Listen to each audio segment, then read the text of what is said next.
Hello. As we move through and beyond the pandemic, it's vital that we re-engage our young people in learning, and we do that in ways that contribute to enhancing their well-being. What I want to do in this short presentation is to try to answer three broad questions. The first one is, where were we before the pandemic? The second one, where are we now? And the third one, what next? So where were we before the pandemic? Wales had embarked on a major educational reform covering not just the curriculum, but also putting in place a number of very important developments which were designed to ensure that that curriculum could become a reality for every young person at every classroom and every school in Wales. That was a very important and significant development that put Wales among a number of countries across the world that were thinking differently about the curriculum, and much of that thinking currently being reflected in the OECD's 2030 project.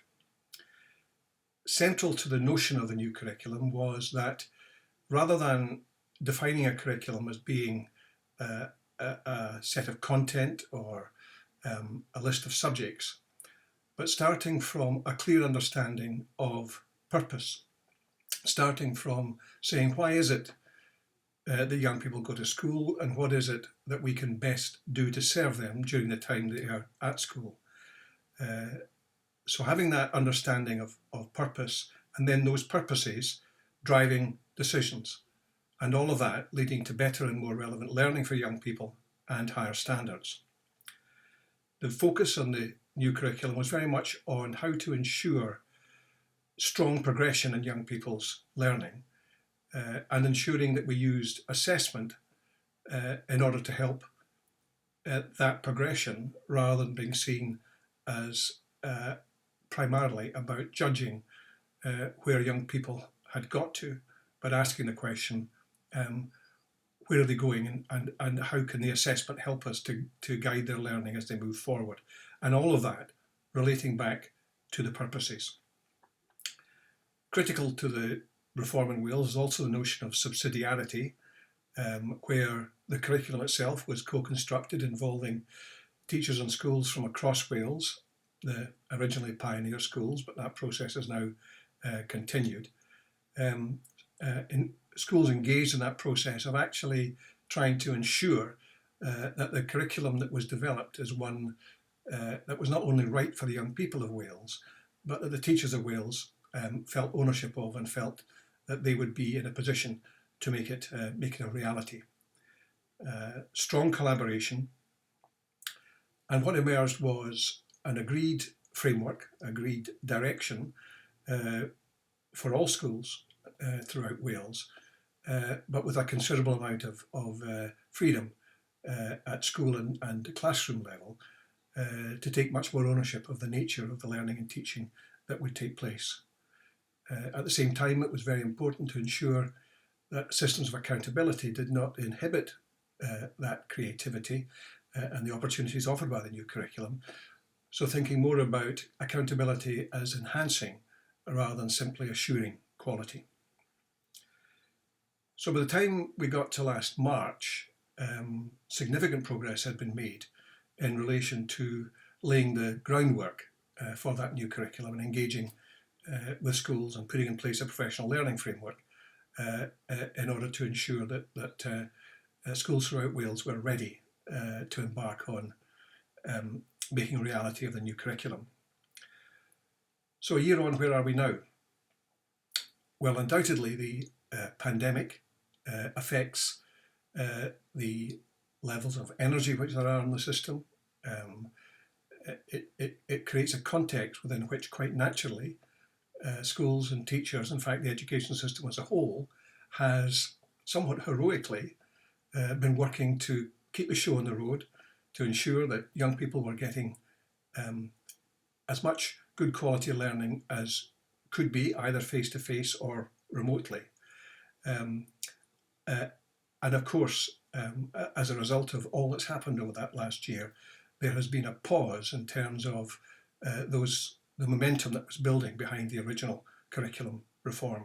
And of course, our young people also, having had an extensive period of interrupted learning, are now in a position where they are hopefully returning to school. We're ending the uncertainty, and we're creating a context within which schools and teachers together can move purposely forward towards creating that better learning and those higher standards which I referred to earlier. But the pandemic has also had a couple of effects which could prove helpful as we move forward.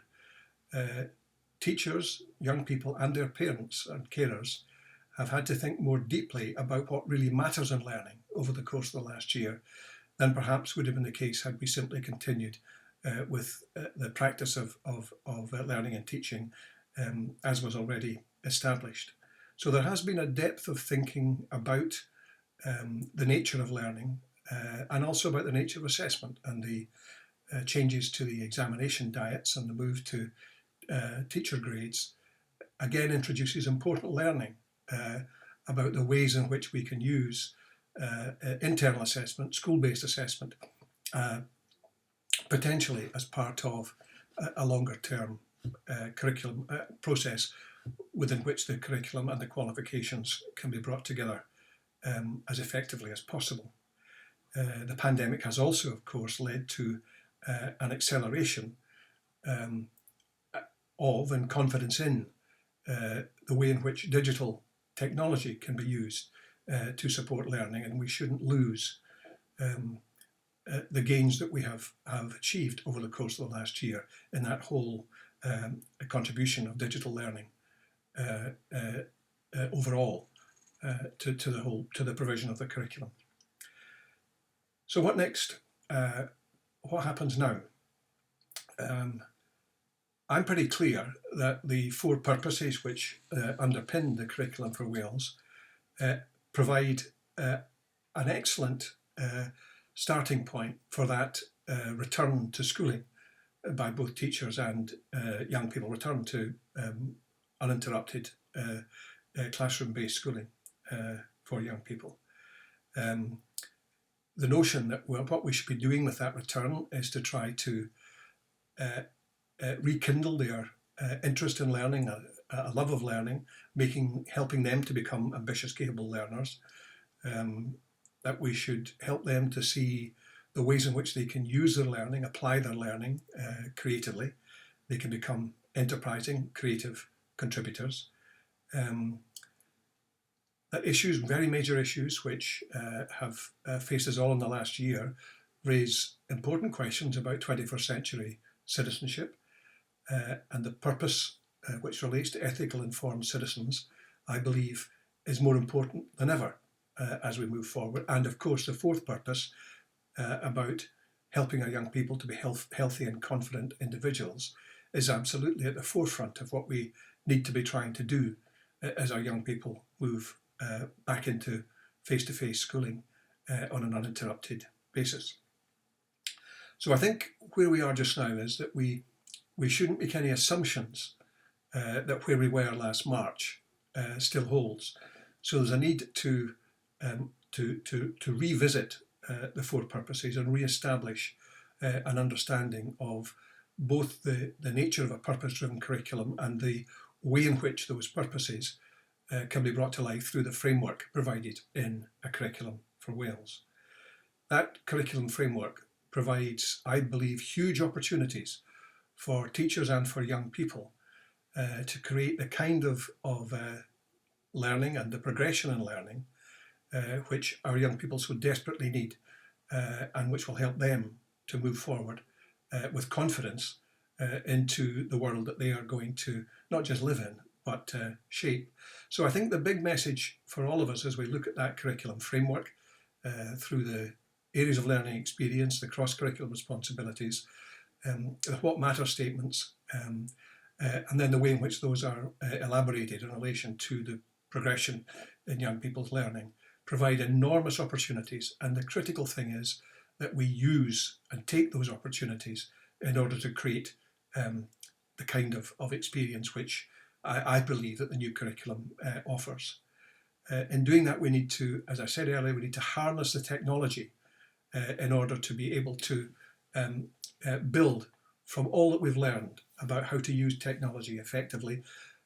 Of course, for professional learning, and that's very important. And we probably now see things as being possible in relation to professional learning, which previously we found more difficult for logistical reasons, but also, of course, in relation to the way in which we can use that, our understanding of the potential contribution of the digital world to learning.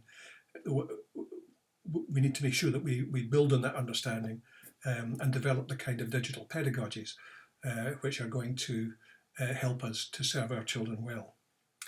So I believe that where we are in Wales now, we have the opportunity as young people return to create a positive view of the future. So the dialogue and the language we use is not about recovery, not trying to recover the past, but to think very much about how we can use this powerful new curriculum, how we can use the opportunities that it offers in order to serve the young people of Wales as well as we possibly can as we move forward into the rest of this decade and beyond. I'm very much looking forward to seeing how this takes shape in Wales. I sincerely hope that you'll all find it something which you want to engage in and which you find helpful and creates the kind of job satisfaction for teachers throughout Wales, which I believe is a very integral part of the new curriculum. So I wish you all well, and I very much look forward to seeing the success which I'm sure will take place over the course of the next few years.